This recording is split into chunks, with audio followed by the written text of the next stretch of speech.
Hi there, it's Sam from Pootles.co.uk. Thank you very much for joining me today. Today's project is this one. How cute is this? This is a little triangular cow bag. That did not sound good. It's a cow gift bag. Very sweet, very cute, using the cutest cows. But it's also using the Latte Love Designer Series paper, which if I show you the inside, have I got a spare of it? I did.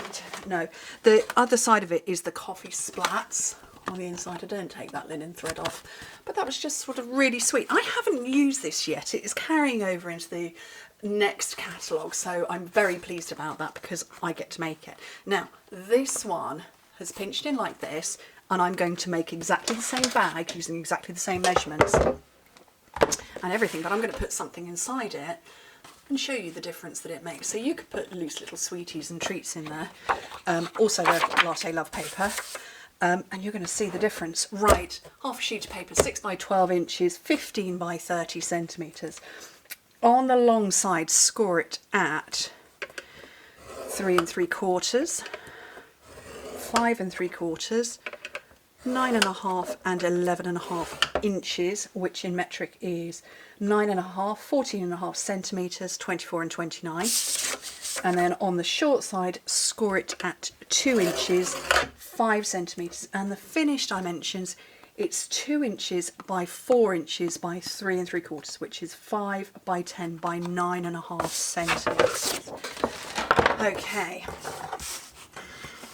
I thought that this was sort of like a mud pile. Not that cows particularly go in mud, that's piggies do that, but I just kind of was thinking farmyard, that sort of a thing, which is sort of half why I ended up with the latte paper anyway. I've got some more of it handy. So this is the bit I'm using. That's another bit of it for another project, which is coming another day. Okay. Right, so I've burnished everything. So down at the bottom, let me find some big scissors. You need to take away that rectangle and then cut those remaining score lines. So I'm going to take that away.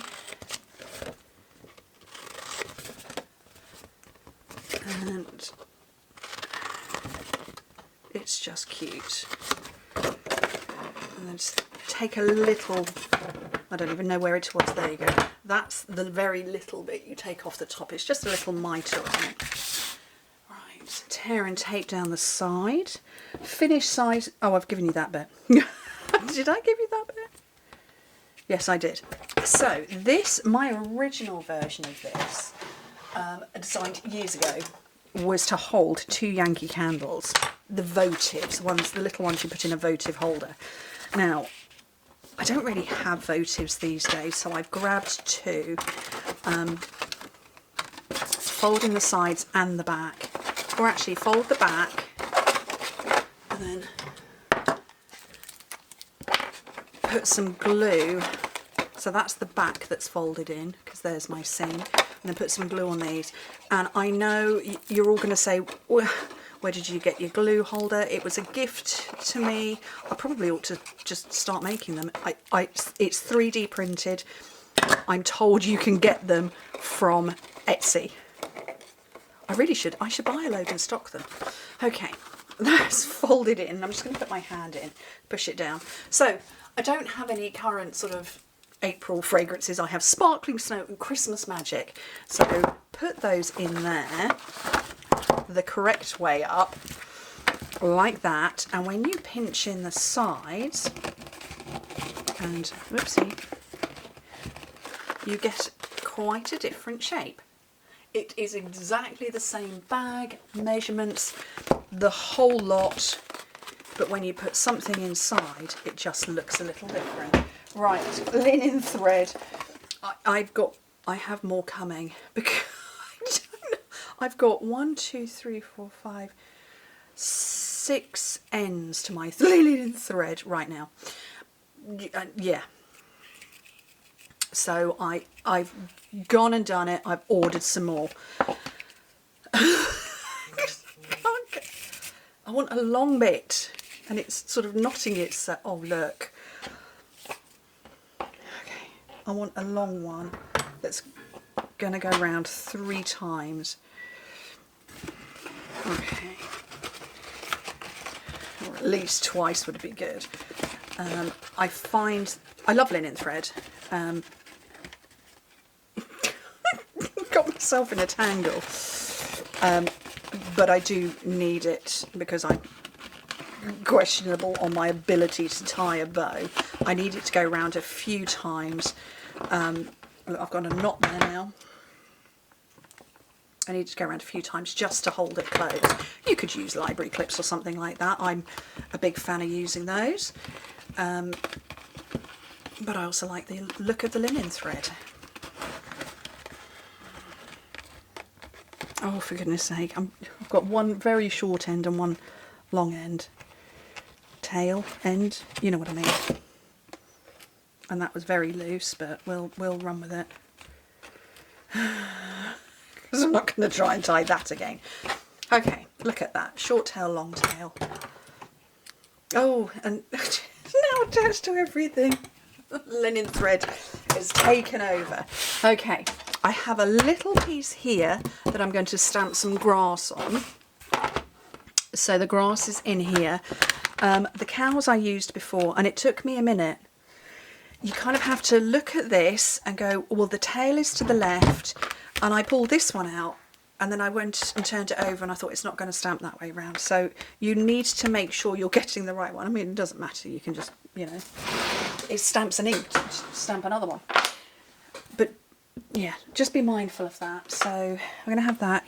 We had the cow who was winking before. We'll just have a smiley one this time round. So there are 2 heads. And then the little bit of grass.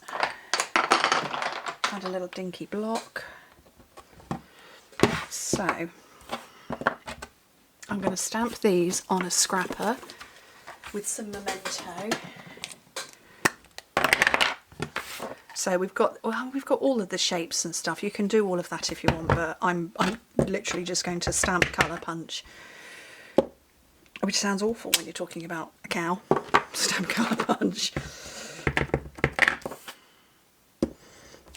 Set those off to dry just for a second. Put that away and then get some Granny Apple Green. I'm using this colour more than any other colour right now, it feels. Get that in the centre would be easier.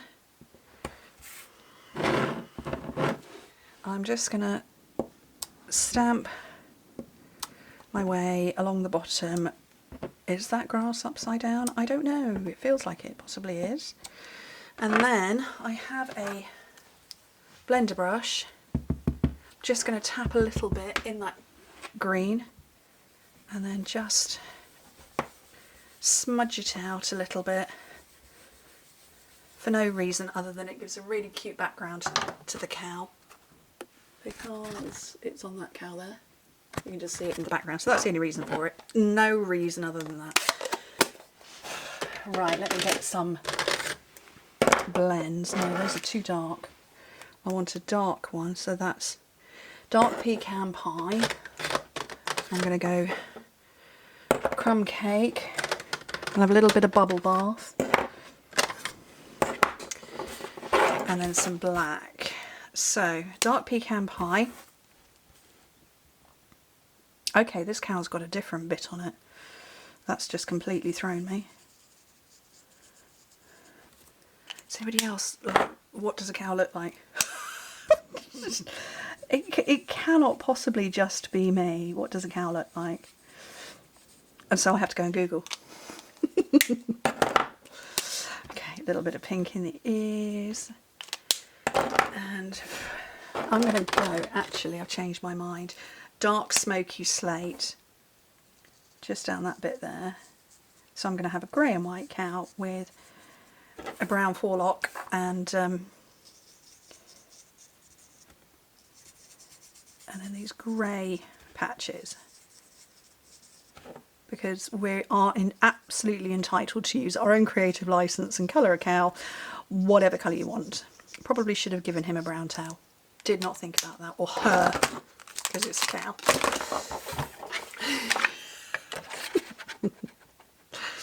Oh dear, I really do laugh this much in my office, despite the fact that I work from home alone.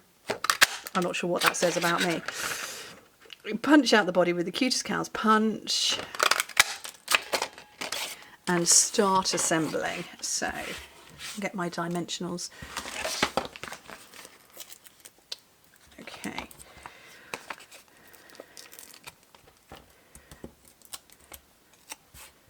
I have one there, and then this one is just going to sit just like that.